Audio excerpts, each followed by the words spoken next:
एक गांव में 3 लड़के रहते थे। राम, श्याम और राजू। तीनों के पिता काफी अमीर थे। तीनों का बचपन बहुत अच्छे तरह से गुजरा था। उनके माता पिता कभी भी उनकी कोई भी मांग को अनदेखा नहीं करते थे। राम के पिता सरपंच थे, श्याम के पिता एक कारोबारी थे और राजू के पिता एक किसान जमींदार थे। छोटी उम्र से ही उन सबको लाड प्यार ने ऐसा बना दिया था कि ना तो उनको मेहनत का पता था और ना ही उनको समय की परवाह थी। अक्सर वह सारा दिन बस घूमते रहते थे। नशे और अन्य भोगविलास में डूबे रहते थे, जिससे उनके गांव वाले भी दुखी थे। सरपंच और बड़े लोगों के बच्चे होने के कारण उनकी कोई शिकायत कर पाने की हिम्मत नहीं कर पाता था, जिससे उनका मनोबल और बढ़ गया था। एक दिन उनके गांव में बहुत तेज बारिश हुई, जिससे सब लोगों को नुकसान हुआ, जिसमें इन तीनों के पिता भी थे। लेकिन इतना कुछ होने के बाद भी उनके बेटों का वही हाल था। वो बस घूमते रहते, नशा करते, भोगविलास करते रहते थे। माँ बाप काफी चिंतित रहा करते थे। ये तीनों भले ही कितने गंदे थे, लेकिन इन तीनों के अंदर एक खास बात थी जिसकी पहचान किसी को नहीं थी और उनको खुद को भी पता नहीं था। राम एक बहुत अच्छा नेता प्रतिपक्ष था, क्योंकि अपने पिता के पास रहते हुए उसको इसका काफी ज्ञान हो गया था, क्योंकि उसके पिता सरपंच थे।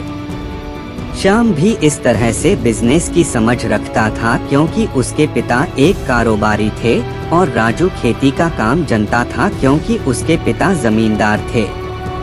पर अपनी गलत कामों की वजह से उन सब ने अपने इन टैलेंट पर ध्यान ही नहीं दिया, जो कि उनकी सबसे बड़ी कमजोरी थी। इस तरह से इनकी बदमाशियों को देखकर इनके पिता उन्हें शिक्षा देने को सोची। तीनों पिताओं ने आपस में बात करी और उसका एक हल निकाला। तीनों पिताओं ने अपना अपना काम अपने अपने बेटों को सौंप दिए, जिससे उनको समय की कदर का पता लग सके।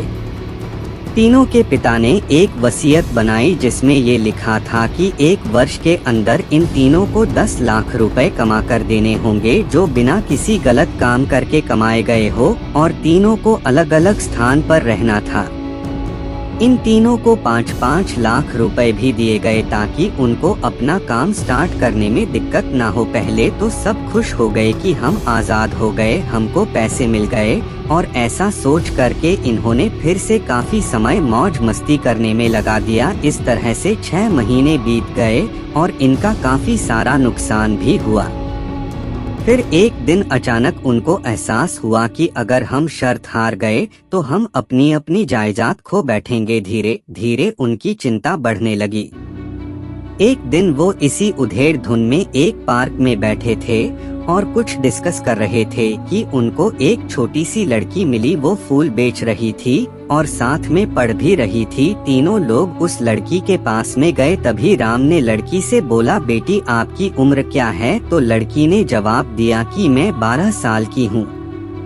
अंकल, इतना सुनते ही राम ने आचार्य से पूछा कि आप इतने छोटे होकर के खेल नहीं रहे हो? इस पर लड़की ने जवाब दिया कि मेरे पापा अब इस दुनिया में नहीं है और माता बीमार रहती है, इसीलिए मैं ये काम करती हूँ। ये सुनकर राम ने अपना पर्स निकाला। उसके पास जो भी पैसे बचे थे वो उस लड़की को देने लगा। उसके बाद लड़की ने बोला, अंकल आप भी फूल ले लो, मुझे बहुत खुशी होगी, क्योंकि मैं अगर आपसे फ्री में पैसे ले लूंगी तो फिर मेरा पढ़ाई में मन नहीं लगेगा, मैं कामचोर बन जाऊंगी, क्योंकि यही समय है जिस समय में अपना भविष्य लिख सकती हूँ। राम ने उस लड़की से सारे फूल ले लिए और तीनों घर लौट आए। उस फूल वाली लड़की का उन तीनों लड़कों पर बहुत गहरा प्रभाव पड़ा। रात भर उन तीनों ने उस बच्ची के बारे में सोचते रहे और उन्हें एहसास हुआ कि वो तीनों कितने गलत थे। तीनों ही दोस्तों को एहसास हुआ कि आज भी उनके पास 6 महीने का समय है अपने पिता के दिए गए काम को पूरा करने का और भविष्य बनाने का। इसी दौरान सबने सोचा कि अगर बचे हुए समय का सही उपयोग करे तो अभी भी बहुत कुछ किया जा सकता है। इस तरह बाकी दोस्तों ने भी सोचा और दूसरे समय में आकर काम तलाशने लगे, पर उनके शर्त में एक शर्त ये भी थी कि उनको जो भी काम करना है वो अपनी पहचान बताए बिना करेंगे, जिससे ये साफ था कि उनको काम नहीं मिला। और जब काम नहीं मिला तो उन्होंने सोच लिया तो अब वो अगर कुछ भी करेंगे तो अपने गांव में जाकर ही काम करेंगे। भले ही उनके पिता कुछ भी सोचे, लेकिन फिर भी अपने गांव में जाएंगे और अपने गांव में कुछ नए काम करेंगे, भले ही उनको अपने पिता के वसीयत न मिले। तीनों लड़के अपने गांव में फिर से आए और अपने अपने पिताओं से जाकर के मिले और उन्होंने अपने अनुभव के बारे में बताया और बोला कि वो आगे से ऐसी गलती नहीं करेंगे और वो उन्हें माफ कर दे। लेकिन पिता तो शर्त पे ही अड़े थे। लड़कों को कोई दया नहीं मिली। तीनों को फिर से दुख हुआ कि तीनों को अपनी गलती की एहसास होने के बाद भी उनके पिता उनका सपोर्ट नहीं कर रहे हैं और फिर से वो रात भर सोचते रहे कि अब क्या किया जाए।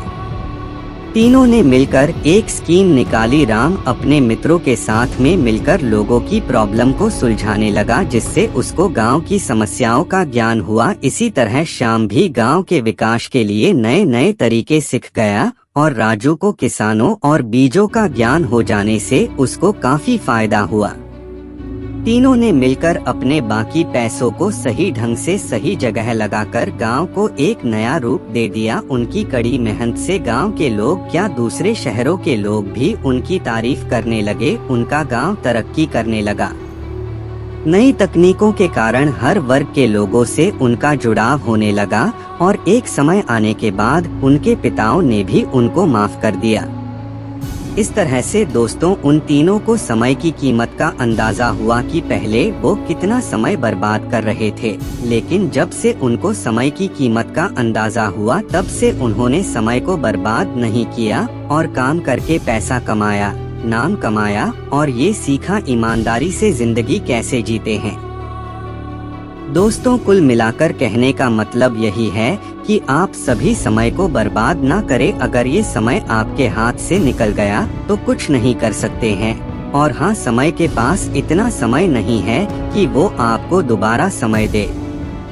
समय बर्बाद करने का हजारों तरीका है, लेकिन आप ऐसा कोई तरीका चुनिए जो आपकी जिंदगी बदल दे, इस समाज की जिंदगी बदल दे, इस देश का भविष्य बदल दे।